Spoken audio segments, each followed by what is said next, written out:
J'ai, dans cette présentation feedback de votre stage dans le cycle 4, j'ai un deuxième point à évoquer avec vous, c'est l'utilisation du brainstorming en situation mobilisatrice. Donc, nous nous situons ici dans la situation mobilisatrice. Et c'est vrai qu'il y a déjà quelques années, notamment dans le cadre de ces laboratoires de créativité, que l'on essaie d'introduire, que l'on pratique dans l'enseignement fondamental, le brainstorming euh, pour permettre à l'enseignant et aux élèves de démarrer une leçon. Donc je reprends une thématique que j'ai déjà évoquée précédemment. Admettons que votre maître de stage vous a confié le sujet les Romains. Et vous allez, en 5e, 6e année primaire, poser un brainstorming. Donc voilà, vous présentez au tableau ou sur le TBI les Romains et les enfants doivent vous donner toutes les notions qu'ils pensent pouvoir associer à ces Romains. Donc en quelque sorte, vous allez travailler sur les prérequis, sur les déjà là de vos élèves. Alors, premier problème, vos élèves que vous avez en réalité de stage, vous ne les connaissez pas, vous les connaissez très peu. Vous allez les voir entre un maximum 2-3 semaines. Donc là, ça pose déjà un premier problème. Alors, heureusement, le maître de stage va sans doute vous confier les prérequis en éveil historique que les enfants maîtrisent, connaissent déjà. Mais bon, si vous avez eu l'occasion de donner un brainstorming, vous avez sans doute remarqué que parfois, et c'est tout à fait normal, hein, les enfants partent un petit peu dans tous les sens. Par exemple, un enfant ici pourrait dire « Ah ben oui, je sais que les Romains sont associés aux Vikings » ou chose que j'ai déjà entendue, bah, les Romains, ils ont côtoyé les dinosaures ou ils ont côtoyé les châteaux forts. Alors de prime abord, vous savez fatalement que ces informations sont erronées, mais le système brainstorming vous dit « Vous notez tout et ensuite il faudra dans le cadre de la leçon, vers la fin de la leçon, vérifier ». Mais le problème du brainstorming large tel qu'il est présenté ici sur la diapositive, c'est que si les enfants vous parlent des dinosaures, si les enfants vous parlent des Vikings, si les enfants vous parlent du château fort, vous, dans votre leçon, vous n'avez fatalement pas prévu de travailler sur ces 3 thèmes qui sont littéralement hors sujet par rapport aux Romains.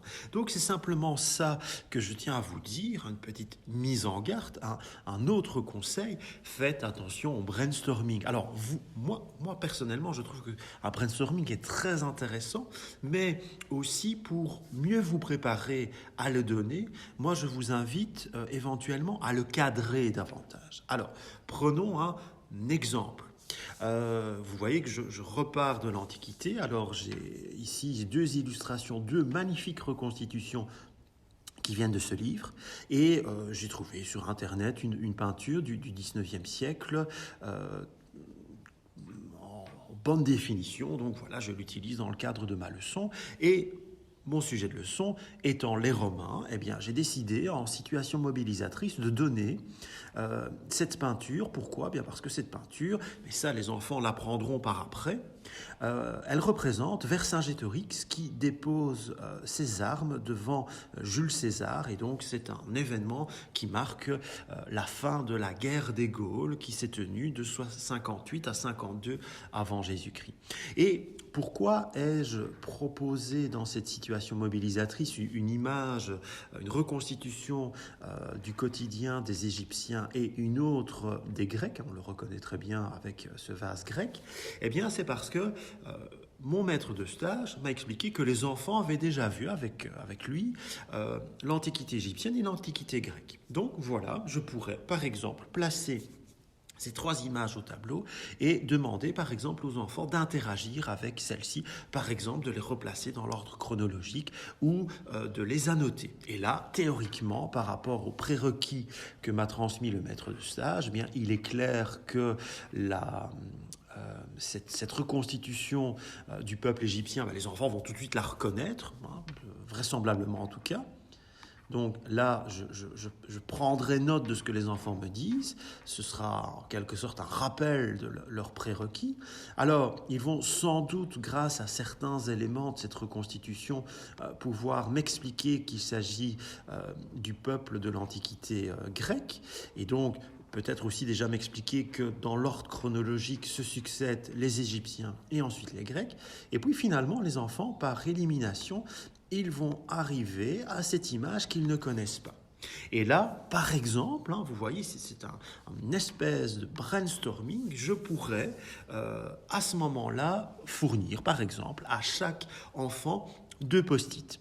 Un post-it rose, un post-it jaune, pour reprendre ici mon exemple, et leur demander, voilà les enfants, utilisez votre post-it jaune si c'est faisable pour vous, en essayant de noter un concept sur ce post-it jaune que vous pensez connaître, savoir au sujet de cette image, au sujet de cette nouvelle thématique. Et utilisez, si vous le souhaitez, un post-it rose pour noter une question que vous vous posez lorsque vous regardez cette image ou une hypothèse. Et donc, chaque enfant va pouvoir interagir avec l'un des 2 post-it ou les 2 post-it, et vous pouvez ainsi demander aux enfants de venir accrocher au tableau ces différents post-it, et ensuite on fera un petit tour des questions et des éléments de vérification peut-être que les enfants ont déjà à soumettre autour de cette image. Donc vous voyez, c'est un espèce de brainstorming mais un peu plus dirigé. Pour les raisons que je vous ai présentées précédemment, moi je vous invite franchement à peut-être soigner vos situations mobilisatrices brainstorming en les cadrant davantage. Comment ? Tout simplement en introduisant déjà des images qui vont permettre d'orienter les informations, les hypothèses, les concepts que les enfants vont vous donner. Je reprends mon exemple farfelu, mais malheureusement réel, du début de cette présentation. En regardant cette peinture, les enfants ne vont jamais vous parler de dinosaures, par exemple. Pourquoi ? Parce que tout simplement, on n'en voit pas sur la peinture. Ils vont peut-être davantage être intéressés par les personnages qui semblent, les 2 personnages importants qui semblent s'extraire de cette œuvre et de se positionner par rapport à l'identité de ceux-ci. Et cette identité, elle sera par la suite vérifiée dans les activités que vous allez donner. Et comme je le disais précédemment, après les activités compétences, dans une phase de correction, de vérification, d'auto-vérification, vous revenez avec les fameux post-it pour essayer de voir si on sait maintenant répondre aux questions que les enfants se posaient et si l'on sait aussi valider les hypothèses, les post-it jaunes, les concepts que les enfants avaient présentés au début de l'activité.